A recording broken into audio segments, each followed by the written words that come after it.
Hey everyone, welcome back to the channel. I'm Jeremiah and I'm really excited for this video.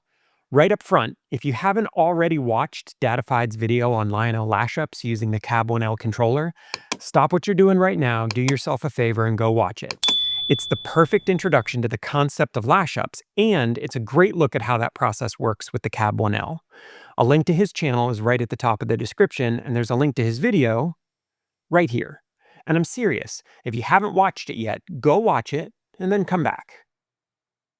A few moments later. Okay, good. As you saw in his video, Lionel Legacy Control isn't magic. In fact, in some ways, it's a finicky, complex pain in the ass. But I'll give Lionel credit that they've done a pretty good job making the technology accessible to operators at various levels.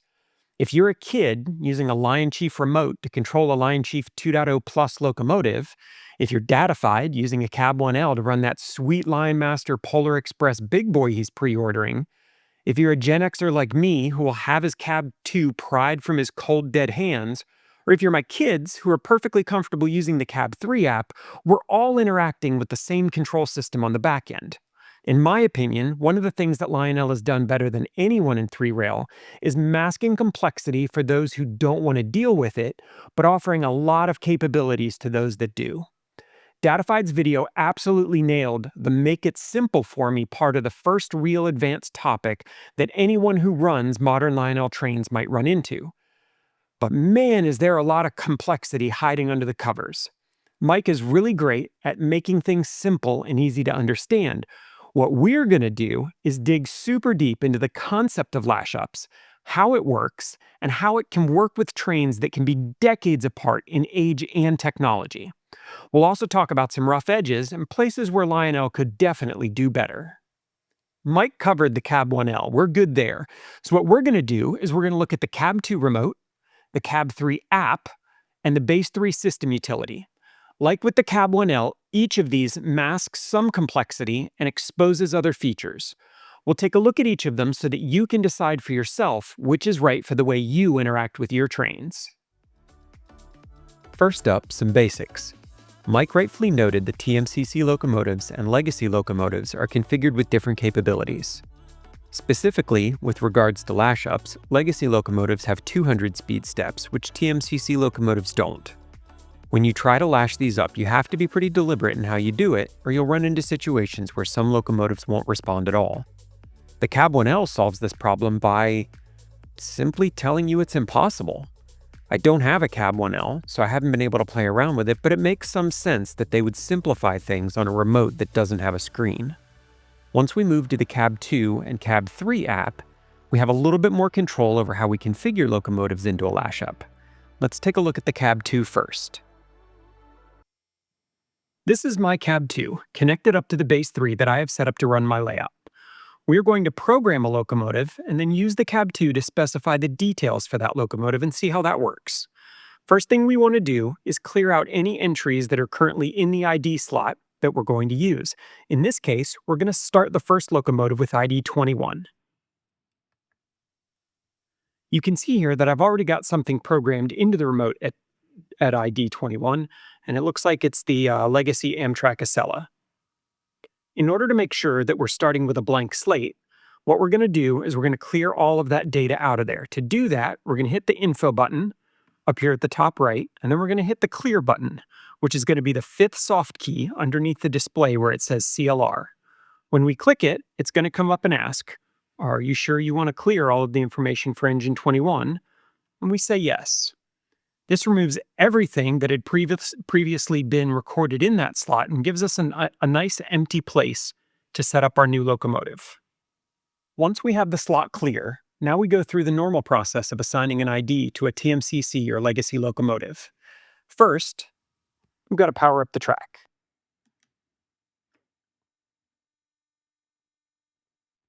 Then we've got to set the locomotive into program mode. And since this is a legacy locomotive, it'll be right here under this hatch. We find the program run switch, and we set it to program. Now we're ready to go back to the CAB-2 and assign an ID to this locomotive. Back at the CAB-2, we hit the engine button all the way to the right, and we enter in the ID that we're going to use, which in this case is 21. After we've entered it, and we can see it up on the screen, we hit the Set button all the way down at the bottom left-hand side of the remote. At this point, we should hear the locomotive sound off.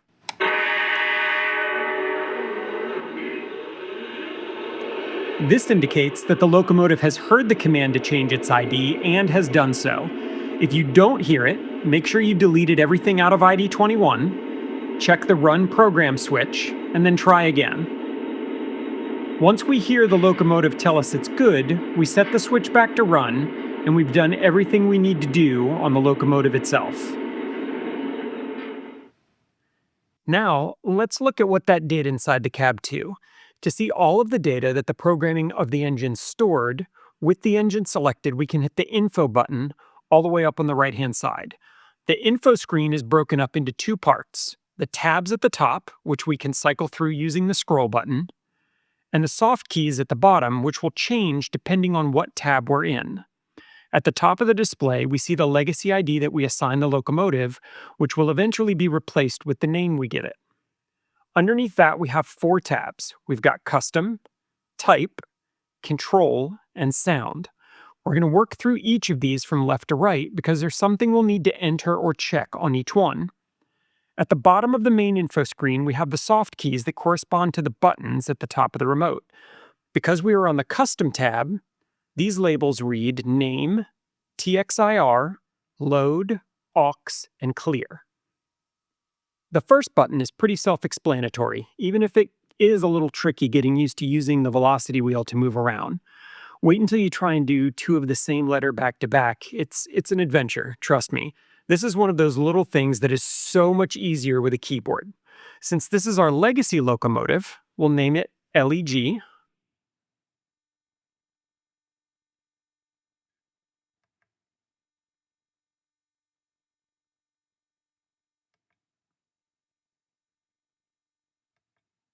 And then we'll hit Next. We're going to give it a road number, and since we've assigned this one to slot 21, we'll just go ahead and give it road number 21. We'll set it, it'll tell us that the name and road number are set, and then we'll come back here to the main screen. The second key is labeled TxIR, and this is an interesting bit of ancient Lionel lore where they released one single boxcar, one reefer, so that it could work with an LCS sensor track. Before all of the legacy locomotives had the little infrared sensor in the bottom, this was a way to give a little bit of legacy goodness to any locomotive in your fleet. There's a great video of it that Marty E. put up on YouTube a few years back. I'll link that down in the description.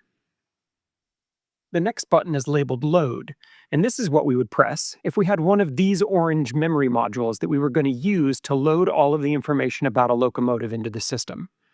Lionel doesn't use these anymore, instead relying on the IR sensor track to be able to pull data from the IR sensor on the bottom of the locomotives. With the new CAB-3 app and the locomotives that support 4-digit addressing, that information is actually pushed over Bluetooth directly to the app, meaning you don't have to do it manually and you don't have to use one of these modules.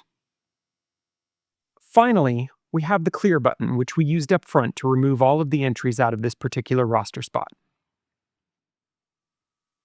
Now that we have the Custom tab finished, the next one up is Type. Type is going to be important for a couple of reasons. First, it's the way the system knows how to format all of the buttons based on the features that the locomotive has. It's also how the system changes the speed steps for switchers. Later, it'll be a big part of the train link functionality that we'll cover in the video, but really that allows you to easily add in types of cars like sound cars or operating cars and be able to use them while they're in a train that's running. The top 5 in this list are the ones we're going to use most often. We've got diesel, we've got steam, we've got diesel switcher, we've got steam switcher, and if we hit the down arrow, we've got electric.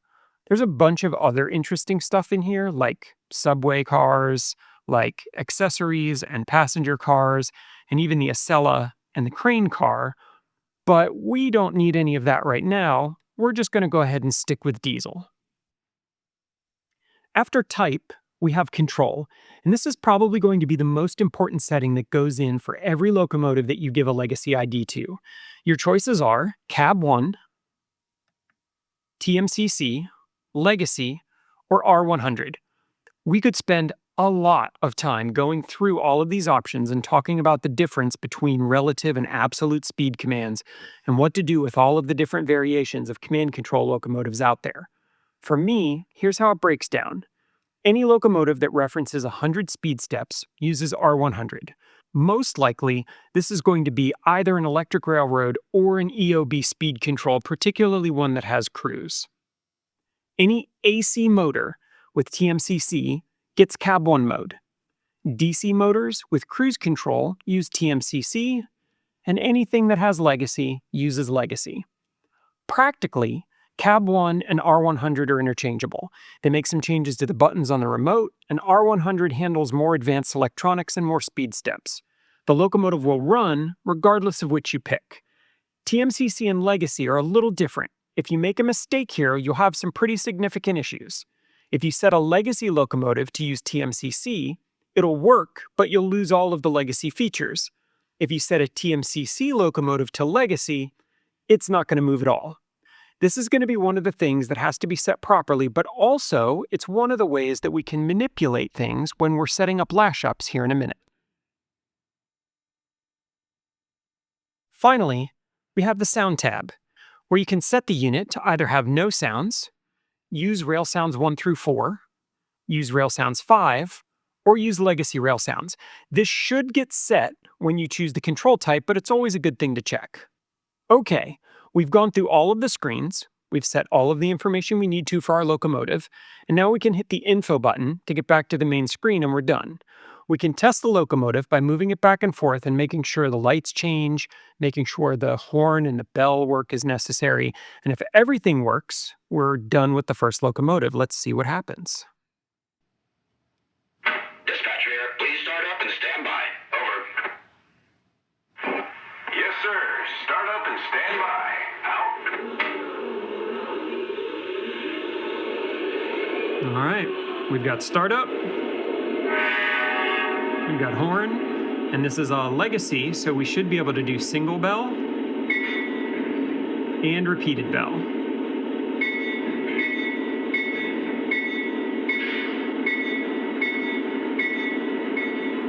All right, I think we'll shut it down and this one should be good to go. Dispatcher, go into the register room to sign out. Out. The next locomotive we have here is another diesel, but this one is TMCC. Since we've already gone through all of the options when we set up the first one, I'll go ahead and speed run this one. First, we're going to clear out slot 22, then we're going to assign it to the locomotive and set up all of the information. The only real difference here is going to be that the program run switch is underneath the locomotive, which is pretty inconvenient. I think all of us were pretty excited when Lionel moved all those switches on the vast majority of the locomotives to be accessible while the train is on the track. Let's go ahead and get started.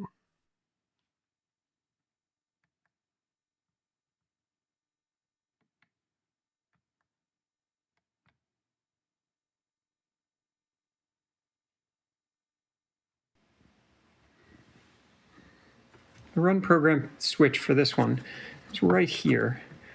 My fingers are almost big enough to be able to get to it. There we go. All right, we've got it in program mode. Now let's go back to the CAB-2.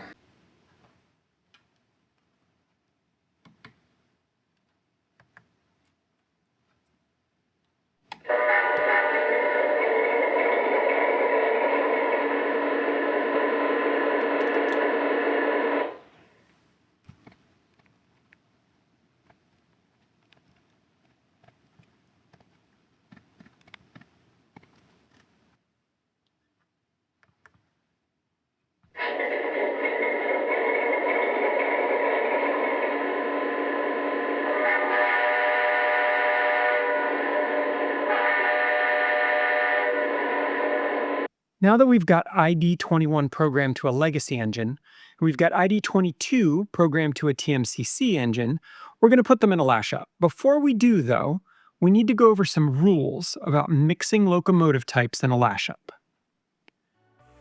The key concept is that we have to set the Lashup down to the level of the oldest technology for the locomotives that are in it. In this case, since we have a TMCC and a legacy engine, we're going to set the entire train down to the TMCC level. If we don't, then we're trying to control the TMCC engine with legacy commands, and that's just not going to work because the TMCC engine has no idea what to do with that.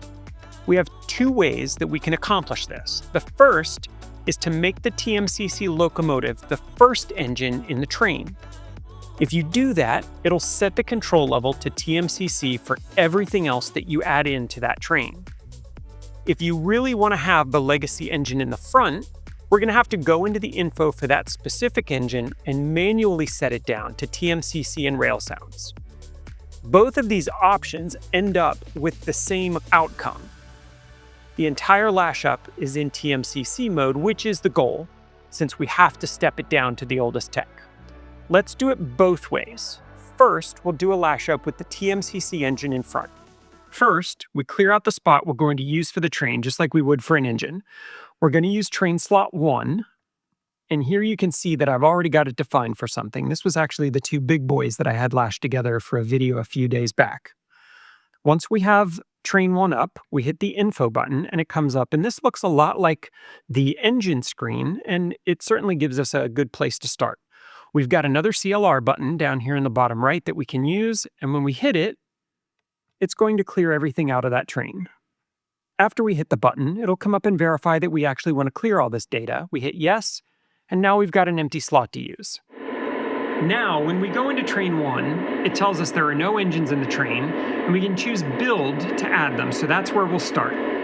First, we enter the ID of the lead engine. For us, we want that to be the TMCC one, so we put in 22, and it tells us that that's the engine that we're choosing, and we go ahead and hit add. You'll see 3 symbols up on top of the locomotive. There's a crown saying that it's the first locomotive in the lead, and then there's a antenna and a horn, which has to do with which locomotive is creating sound. Once we get the entire Lashup created, I'll show you how we're going to move that around. We repeat the process for the legacy locomotive by specifying ID 21, and it brings it up and tells us that it's the legacy, and we're going to hit add. Once we get them added, we can use the velocity wheel, the speed wheel, to move over to them. And you can see if I wanted to do things like change the direction of a locomotive, I could do that here. So if I was lashing up a pair of F3s that were in an AA configuration with one facing each direction, this is how I would do that. We're going to leave both of ours facing forward. This is also where if we mess something up, we could hit the delete button to be able to get rid of it and start over. Once we have all the locomotives in the Lashup, we can verify everything in the diagram on the screen. We see we have our TMCC locomotive in the front, we see we have our legacy locomotive in the back, and at this point, we're going to save the Lashup by pushing the set button. And what should happen is that we'll see on the screen that it's building the Lashup, but we'll also hear each of the trains in the Lashup respond by blowing the whistle or sounding the horn in the case of the diesels. I've found that it's a good idea to make sure you have both locomotives running, or they might not wake up and actually play the horn and you won't hear the confirmation. So let's go ahead and hit set and see what happens.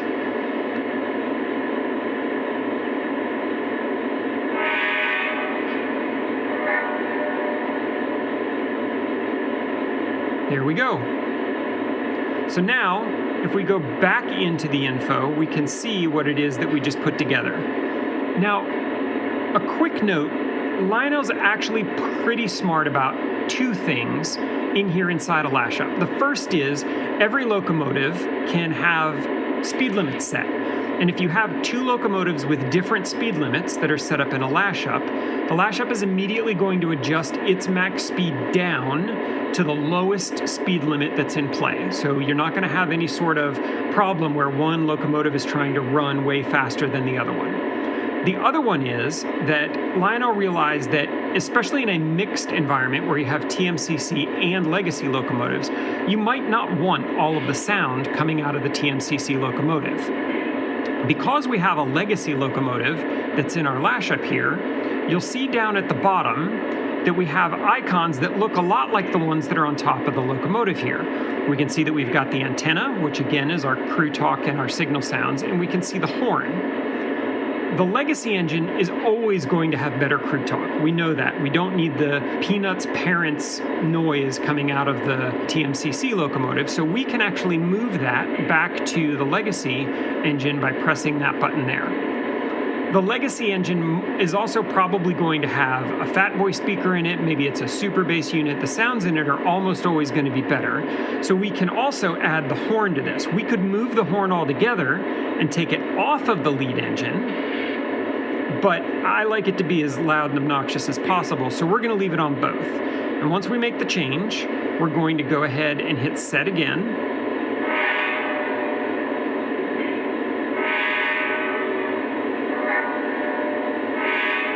And there we go. And now we should hear the horn out of both. And when we hit the crew talk sound, we should only hear that out of the legacy locomotive. Dispatcher, we're ready. Is it okay to pull? Over. Take the green. Awesome. Okay, we've got the Lashup set up, we've got the sound tested and it's ready to go, and now we want to make sure that everything is moving in the right direction. So now we'll move on to the next step. We could just couple these up together and let it run, and chances are it's probably going to work exactly as advertised. However, anytime we're doing a mixed consist where we're putting TMCC locomotives and legacy locomotives together, it's probably a good idea to do one quick test to make sure that everything's working properly. So what I've done here is we've separated the locomotives by a couple inches, and when we give it throttle, we want to see that the two of them are more or less in lockstep. It doesn't have to be perfect. Rarely are they going to be perfect, but we don't want it to be something where there's a lot of push and pull between them. So let's go ahead and give it a little bit of throttle and let's see what happens.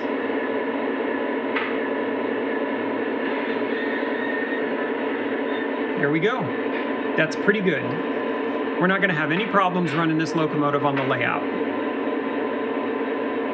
Next, let's do it the other way around. We're going to clear out train 1, and this time we're going to recreate it, but with the legacy engine in front.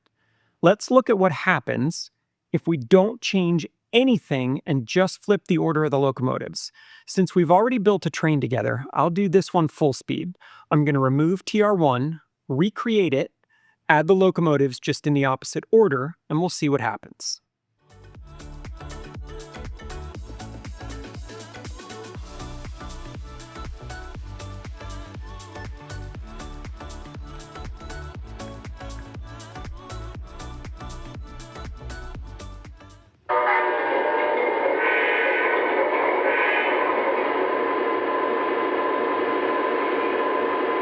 All right.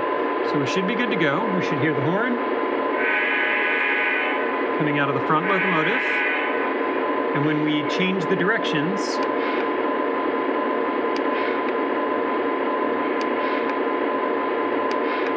we notice something interesting. Whereas when we had it the other way around, we would see the lights move.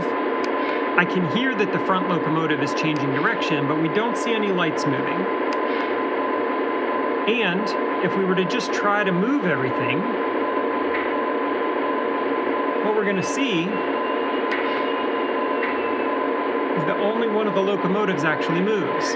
And this makes perfect sense because with the legacy locomotive in the lead, we've made this train a legacy train, and the TMCC engine has no idea what to do with it, so it just sits there. Let's reset the locomotives and I'll show you how to fix it. What we're going to do is we're going to go into the legacy locomotive by hitting engine 21. We're going to go into info. We're going to scroll over to control. We're going to change it to TMCC. That automatically updates the sound to Rail Sounds 5. If it changes it to no sound, you can scroll over to that tab instead of manually. Probably a good idea to check, but in this case, it did what it was supposed to. We're going to hit info to get back to the menu. And now what we have is a legacy engine that is running as a TMCC locomotive. So we have two TMCC locomotives. So let's go ahead and put it back into the train. We're going to clear the train out.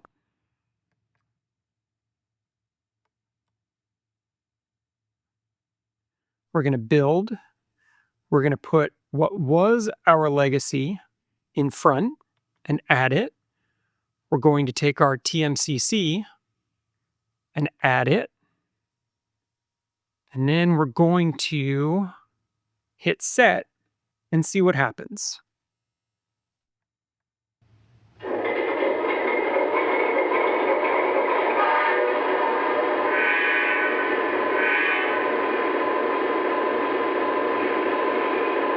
All right, it sounds like everything took the commands. We'll go ahead and do a startup just to make sure.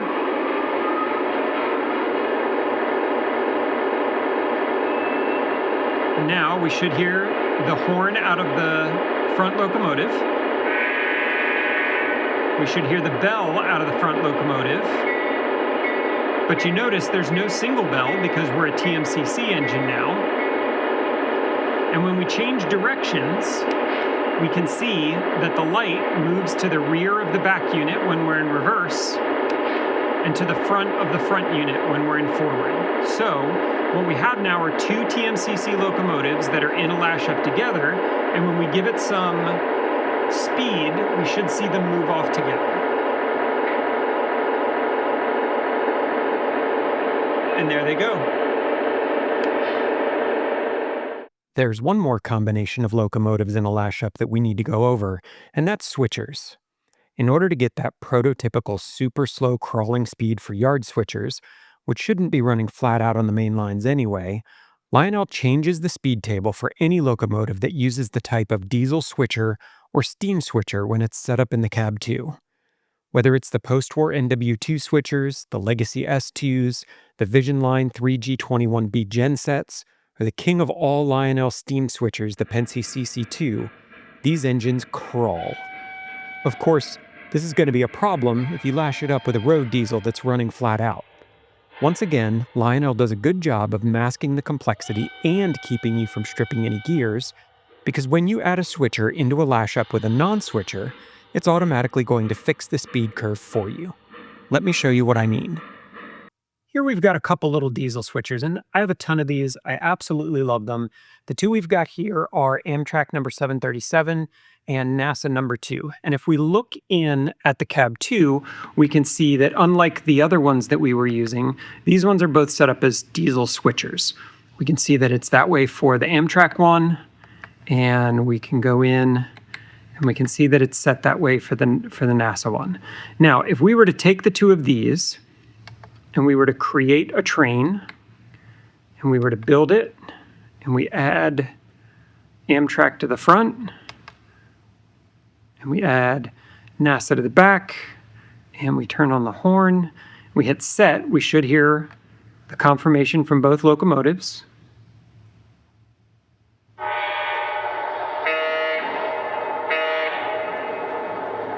And we do. We should hear horn from both. And we should hear crew talk from the front. All right. Everything that works the way we should. And if we give it a little bit of throttle, because they're both diesel switchers, they're going to move together perfectly. Now, what happens if we swap out one of these diesel switchers for a road diesel? Okay, we've swapped out the Amtrak switcher for the Norfolk Southern legacy diesel from earlier. Watch what happens when we go to put them into a train. Right, so we've got 24, which is our NASA, and we'll verify just to make sure it's still a diesel switcher.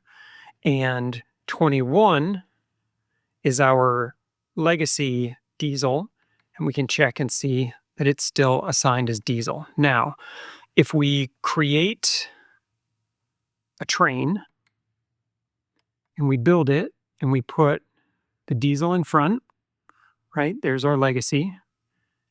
And we put our switcher behind and we turn on the horn. When we hit add, it's going to immediately come up and tell us, wait a minute. You've got two different speed curves set up. The switcher loco is now going to run at road engine speeds. We're going to change the speed step so that everything works the way it should. This way we don't have one engine dragging the other one around the layout, which is not going to be good for the traction tires. It's not going to be good for the gears. It's going to be bad all the way around. And it also tells us that we can clear the Lashup in order to revert it. So once again, Legacy is smart enough to say, hey, I see what you're putting together. Let me make some adjustments to make this a little bit easier. So we hit OK. We hit, and you notice that it's changed it from switcher to a regular diesel. We'll hit set.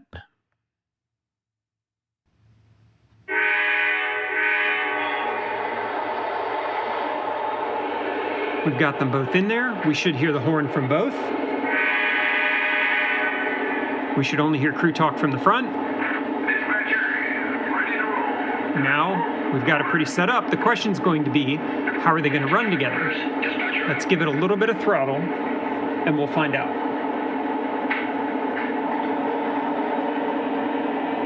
Flawless. So, at this point, if all you're going to do is lash up locomotives using the CAB-2, we've just covered everything you need to know from beginning to end. The number of locomotives you can lash up is only limited by the number of IDs in the system, so play around and see if you can get it to work the way you want it to. If you're interested in adding some of the other operating cars to your Lashup, things like hotbox reefers or sound-enabled cars, whether those are station sounds, freight sounds, excursion sounds, sleeper sounds, lounge sounds, Halloween sounds, radioactive Geiger counter sounds, or even Mr. Rogers singing sounds. It's a beautiful day in this neighborhood, a beautiful day for a neighbor. Would you be mine? Could you be mine? It's a neighborly day in this beauty wood, a neighborly day for a beauty. Would you be mine? Could you be mine? That's what the train link feature is for. Here's what we're going to be testing with. I have a Lashup that consists of 2 J-class locomotives. One of them is probably going to trigger at least a few of the people who are watching this, and I'm here for it. Behind the 2 of them, we have a number of sound cars. We have a Southern Pacific Vision stock car. We have a Station Sounds Union Pacific passenger car. We have one of the new Vision Line auto racks. We have an Atlantic Coastline hotbox reefer. And we have a Pennsylvania cabin car. All of them we're going to program with a legacy ID, and we're going to see what happens when we add them into the Lashup. We're not going to give a legacy ID to all of these on camera, but I did want to do one so that we can look at what the types look like inside the CAB-2. We've got the Southern Pacific Legacy stock car sitting on the rails right now, and the program switch is set, so we're going to give it an ID of 41. We don't have anything in there, so we don't need to get rid of it. And we hit 41 and set. And it mooed, so clearly it worked the way it was supposed to. If we go into the info side, we can see that it's got it assigned as a diesel engine. And certainly we don't want to do that. So we're going to go through the list here, and we're going to find something that works the best. I'm betting this one's going to be FreightSounds. We'll leave it in Legacy. We'll leave it in Legacy Rail Sounds, and we're done with it. Now, when we go into our train, which I have set up as train 3, and we go to build, we want to scroll through to that empty third spot, and we want to add number 41, it sees it as a freight car, and if you look over top of it, it's got our train link item. So it automatically sees that this is an accessory car or an operating car, and as we go to add them into the Lashup, it will note that, and then we can use the train link features on it later. You can only have a maximum of 5 train link cars inside a Lashup, and that's because it's going to assign one of them to each of these buttons, and there's only 5 buttons. So I'm going to go ahead and get the rest of these set up, and then I'll show you how the train link button works and how we're going to make that happen. So now we've got our whole train programmed. We've got 2 locomotives and we've got 5 operating cars behind it, each one of them with a legacy ID. Now, while we're still in the context of the train, we can use the train link button that's over here on the side, and it's going to bring up all 5 of our cars, and it's going to assign them to one of these 5 buttons. And now, from here, without having to address each car individually, That's 30 more ahead, right? Yup, counted up myself. These flies are driving me nuts. Anyone else? No? Yeah, me too. That's what I thought. All right, nice job. we can run any of the sound or operating features of those cars directly from here. So we've got the stock car, All aboard the Challenger. we've got the passenger car and the station sounds, Train departing. All aboard, folks. That's it. Step on up. we've got the auto rack, Those 2 go to yard D. I'll send this one to A. and of course we've got what everybody wants to see from the auto We rack. wanted to still smell like new. Yeah, I'm sorry. Okay, the priority cars are off. Now let's add a few more from lot B.